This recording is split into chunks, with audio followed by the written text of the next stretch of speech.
আমার প্রশ্ন হলো, আমার দোষের কারণে আজকে আমি জাতির পক্ষে দাঁড়ানোর কারণে আমার বাচ্চারা তো কষ্ট পাইতেছে। আমি গিয়ে রেস্টুরেন্টে চাকরি করার লোক ছিলাম, আমার মতো একটা মানুষ। আমি অনেক বছর ব্যবসা করছি, আজকে আমি রেস্টুরেন্টে চাকরি করি।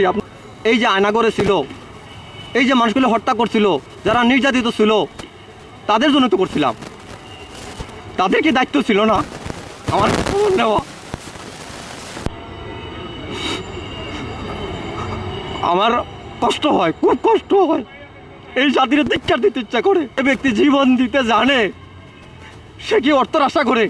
জুলাই নিয়ে গর্ব করার কথা বলে প্রতারকরা। ওরা দেখো আমার মতো হাজার হাজার অরিজিনাল জুলাই যোদ্ধা, যারা দেশপ্রেমিক জুলাই যোদ্ধা, তাদের কি পরিণতি।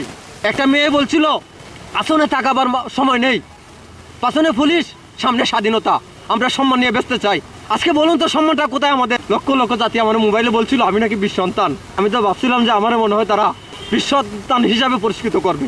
কিন্তু আজকে আমার প্রশ্ন হয়, আমি কেন তো অবহেলিত? আমি কার কাছে গেলে আমার মনে করে মাসি, আমার সবটি প্রমাণ আছে। লক্ষ লক্ষ মানুষ আমার আহ্বানে সাড়া দিছে, দিয়ে অনেকে আন্দোলন নামছে, অনেকে গুলিবিদ্ধ, অনেকে পুলিশের হাতে নির্যাতিত হয়েছে। আজকে তাদের কাছে আমি কি জবাব দেই? যারা আমার আহ্বানে সাড়া দিয়ে গুলিবিদ্ধ হইলো, আমি অনেকেরই দেখছি গ্রাম অঞ্চলে, তারাও শত শত গুলি খাইছে, তার তালিকার নাম নেই। ওরা মনে করে যে জাতি আমার কত সম্মান দিছে, ওরা আমার কাছে দাবি জানায়, ওরা আমার কাছে আসে, ভাই আমরা তো গুলি খাইলাম। ওরা জানে না যে আমি নিজেই অবহেলিত। আমরা যাদের জন্য আন্দোলনটা করলাম, যারা নির্যাতিত ছিল, তাদের জন্য তো করলাম। আজকে তারা তো ক্ষমতার দ্বার প্রান্তে, তারা যদি আমাদেরকে টাইনা নিত, নিয়ে যদি জাস্ট একটু সম্মান দেখাইতো, এটাকে তাদের লস হয়ে যেত। আমারে যারা লক্ষ লক্ষ মানুষের বীর সন্তান মনে করছিলেন, আমি তাদেরকে বলবো, দেখেন আজকে আমার কি পরিণতি। আপনারা তো বলছিলেন যে আমার গুলি খুলে দিবেন, বিদেশ থেকে বলছিলেন। আমার গুলি এখনও রয়ে গেছে, এই দেখেন আমার গুলি। দেখেন আমি মিথ্যা বলি কিনা, আমার প্রমাণ আমি রেখে দিছি।